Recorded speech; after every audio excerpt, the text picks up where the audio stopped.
بو مدينة وبرمرقدي او ناز دارا ظلم تنقى بو جيق بي او شفيع وياري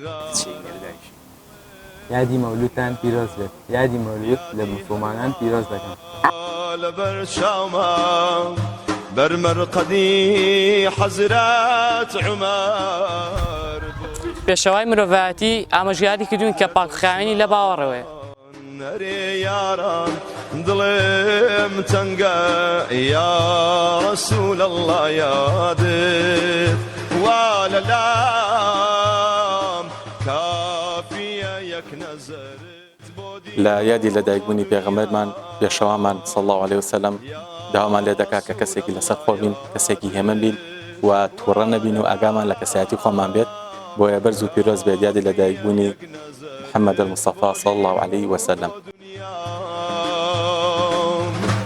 پیرۆزبایی یادی لەدایکبوونی سەروەری مرۆڤایەتی لە گشت موسڵمانانی جیهان دەکەم. لە پێغەمبەری خوا خۆشەویستی نیشتمان پێ دەبین. پێغەمبەری خوا کە کۆچی کرد بۆ مەدینە فەرمووی ئەی مەککە ئەگەر ناچار نەبوومایە هەرگیز بەجەم نەدەهێشتیت. خاکی بەردەرگەهی تۆ یا حەبیب ئەڵڵا عاسی چی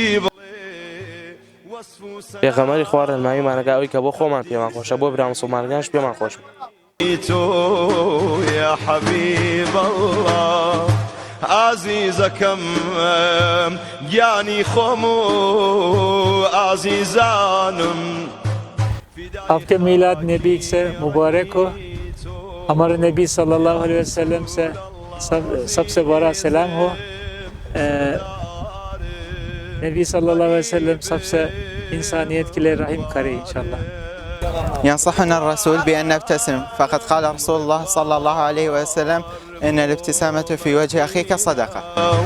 برمرقدي أو ناس دارا ظلم تنقى بوجه قفين أو شفيع ياري غارا ظلم تنقى. پێغەمبەرمان صلی الله عليه وسلم ئامۆژگاریمانەکە کە سەلام لێت بیکەین چونکە سەلامکردن خۆشەویستی و برایەتی بێزارەت. برمرقدي حزرات عمر بو بقيع حزرت عثمان أري ياران